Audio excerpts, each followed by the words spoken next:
They said the tape was blank, but it buzzed when I held it near my chest, like it remembered my heartbeat before I did.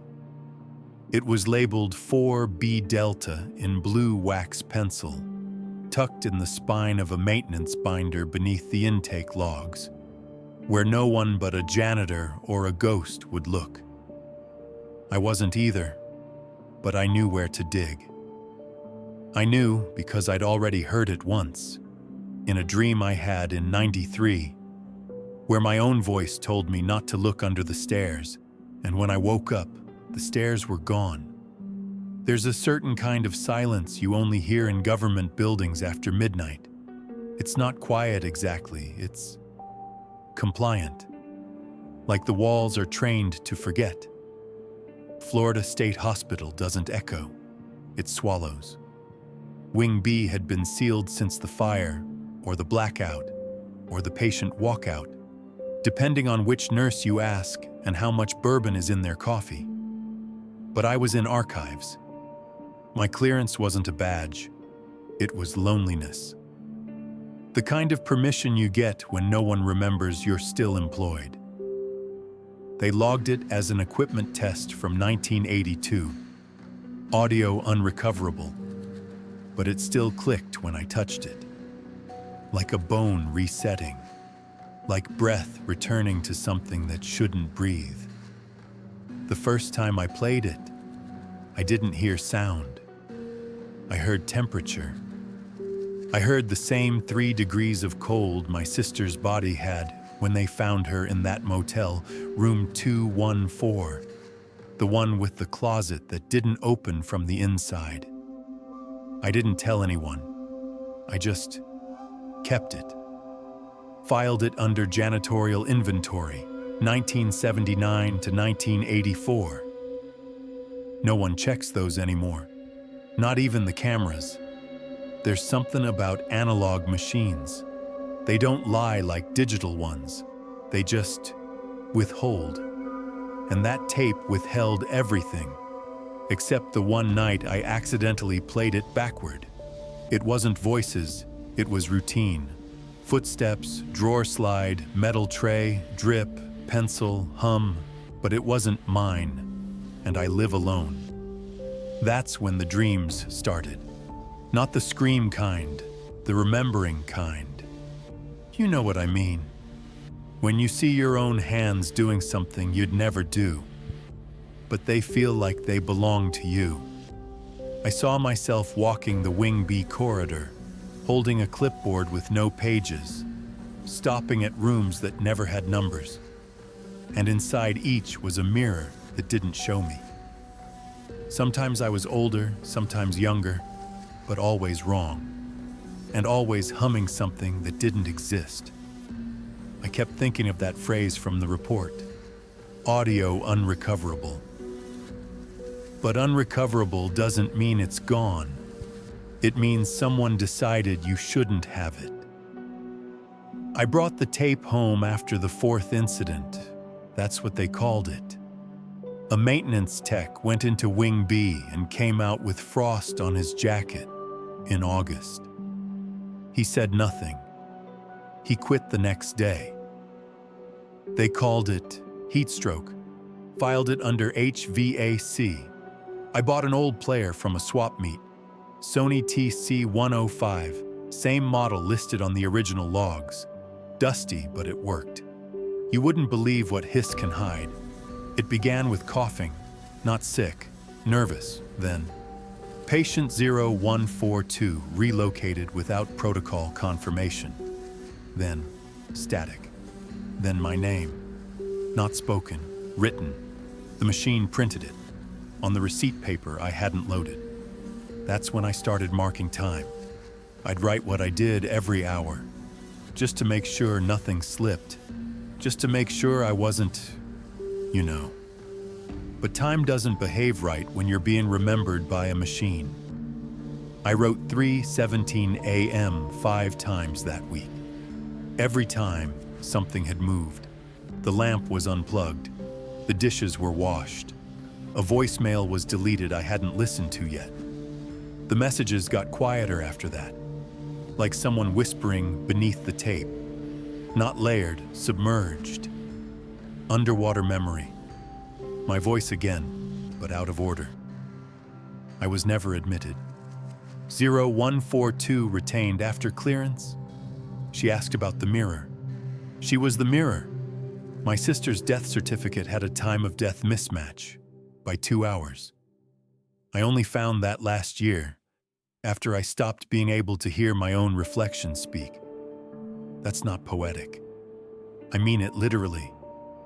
When I brush my teeth, there's no sound unless I look away. I tried recording it, only got hiss. I wrote to the hospital, asked if there'd ever been a patient 0142. No response. Then the fire alarm in my building went off. No fire. Just a loud, repeating timestamp. 4B Delta. 4B Delta. 4B Delta.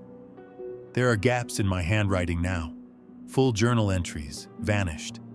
But when I run my fingers over the page, I feel pressure, like the pen was there, but not the ink. One night I stayed up, trying to transcribe the tape by ear. Every 5 minutes the word repetition appears, but each time it's said by a different voice. Child, woman, man, static, my own. When I called the number back on the old call log found taped to the cassette, area code no longer exists. Still rang. 3 times.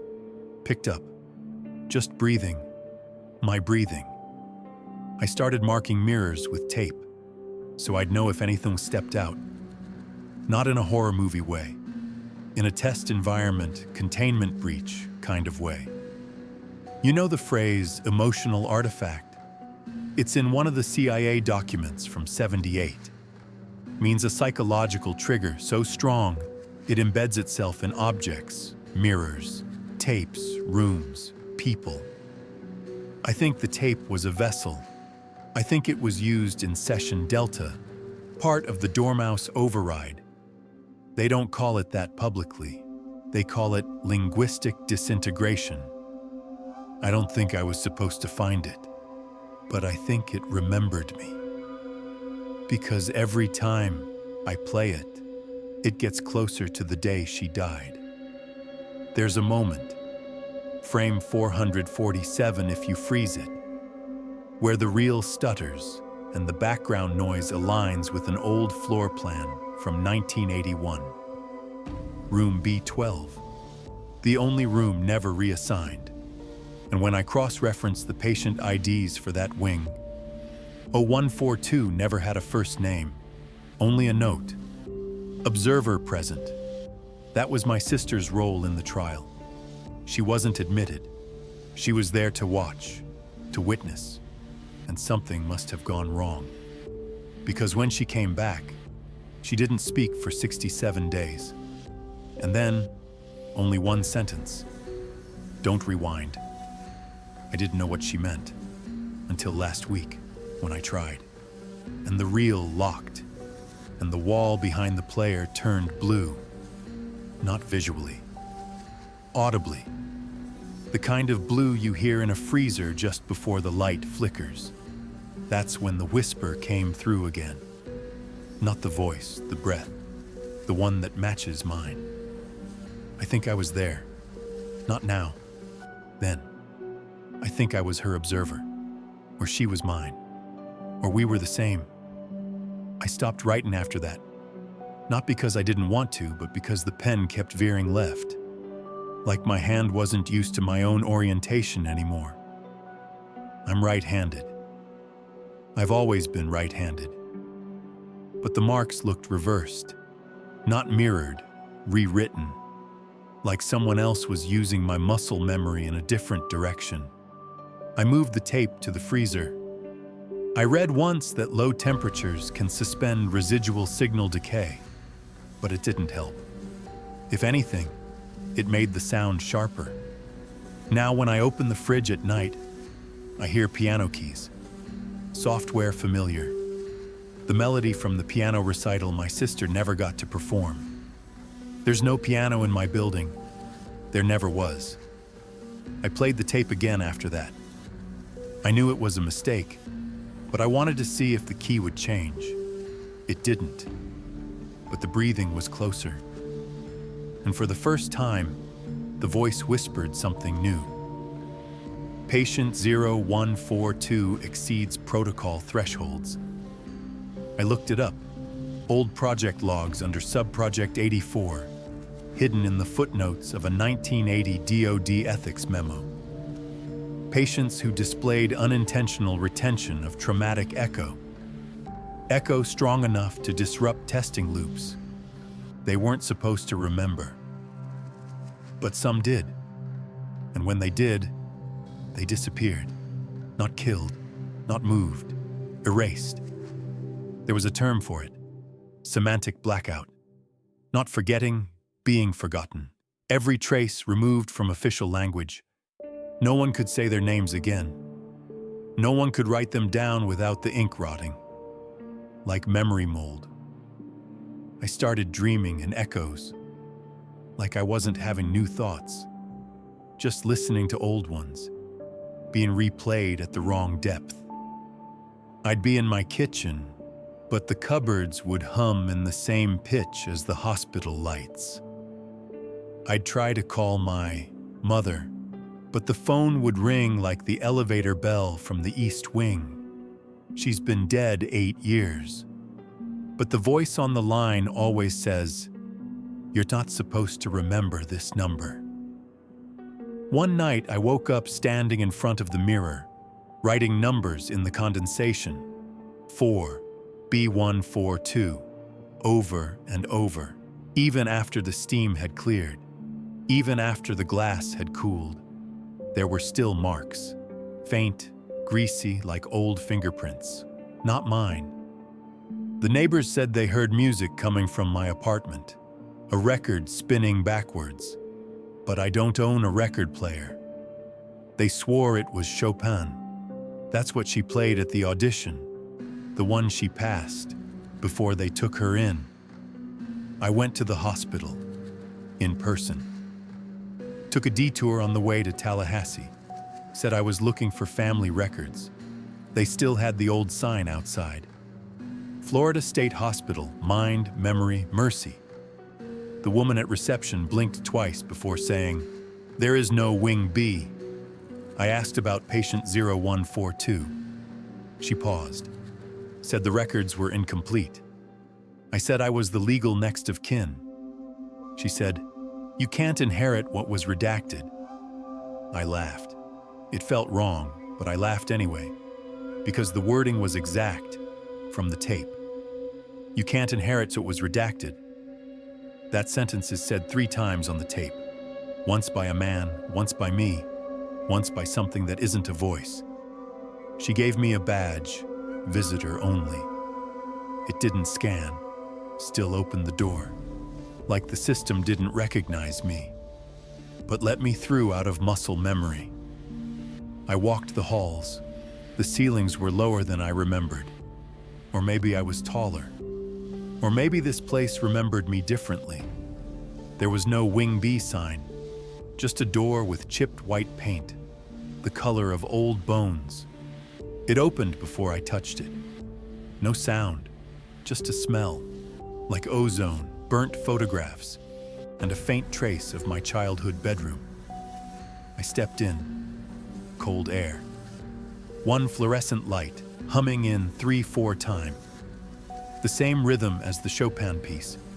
Someone had drawn lines on the walls, vertical tick marks, hundreds of them. I counted.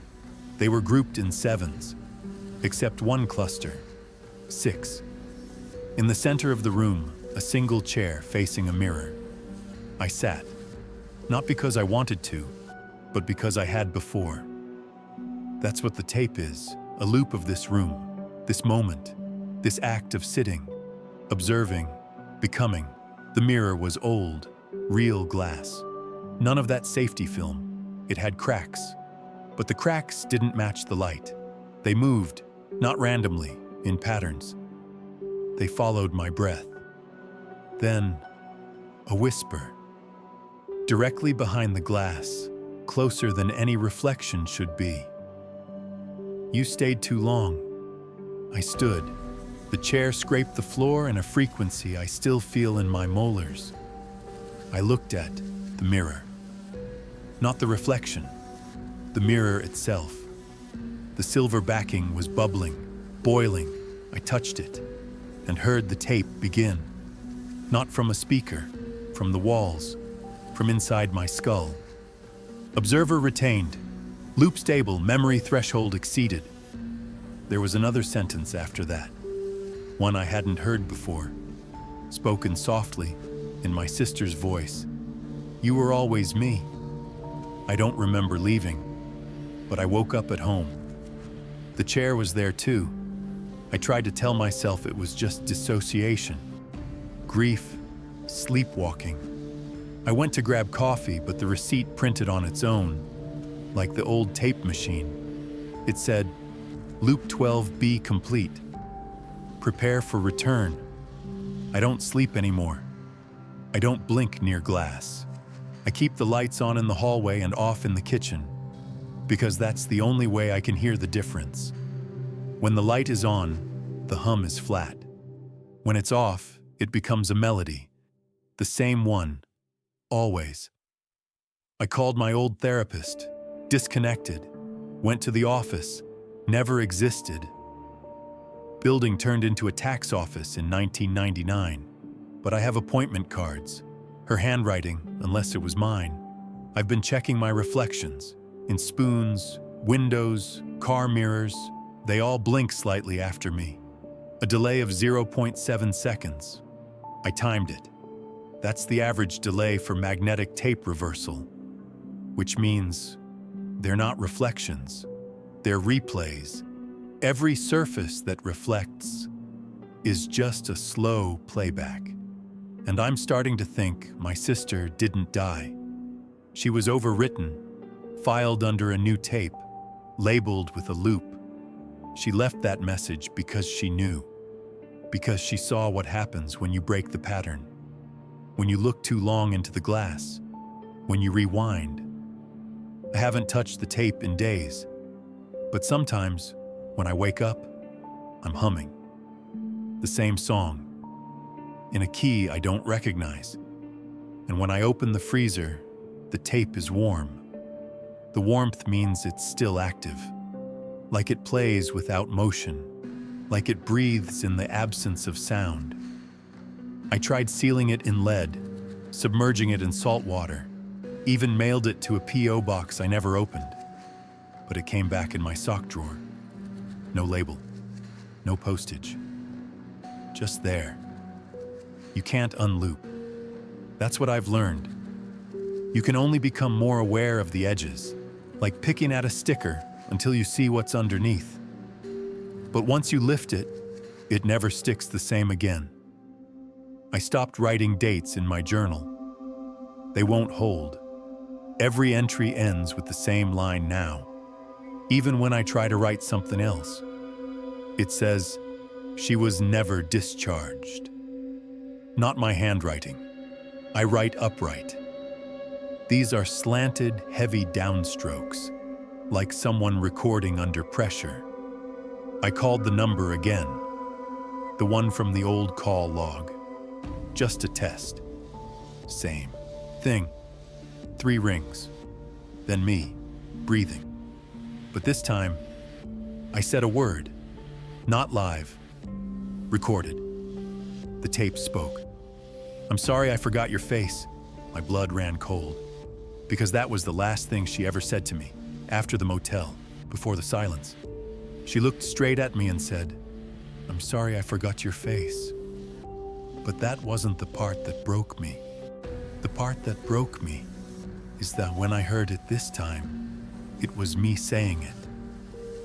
I checked the tape again, paused it at 4 minutes, 12 seconds. There's a frame glitch, one that overlays 2 recordings. There's a male voice, mine, and beneath it, a child's, layered, speaking in tandem. Observer, observed, observer, observed, then static. Then the sound of a door opening inward, not outward, inward. I opened the door to my storage unit that day, just to check. I don't remember renting one, but I had the key. Inside was a chair, same as the room, same as the tape, same position, same lighting, even though it had no electricity. And written on the wall behind it, in what looked like burned graphite, was the number 0142. Not written by hand, etched in loops. One stroke. Over and over. Pressed so deep the concrete bowed. There was something else. An outline of someone sitting.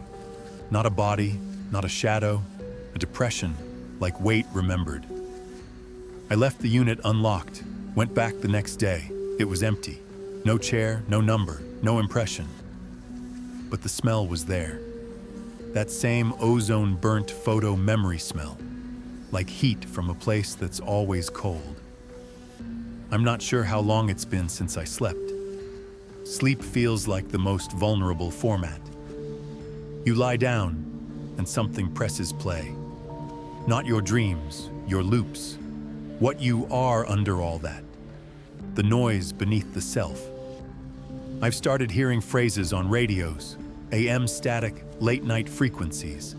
They play part of the tape, never the whole thing. Just phrases. One night I heard, "She was the echo, not the origin." Another time, "Phase integrity compromised. Observer must re-enter. I haven't left my apartment in 5 days. Not out of fear, just futility." Every window shows the same sky, same clouds, same angle, no matter the hour. I pointed a laser level from one window to another.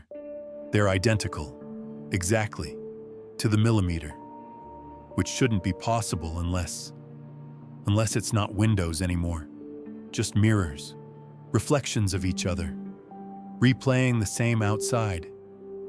I wrote a letter to myself, old school, pen and paper, sealed it, left it in the mailbox. It was gone in the morning. Returned that night, inside the fridge, unopened. But the contents were burned at the edges. I don't own a lighter. Inside was just one sentence, scrawled in the center.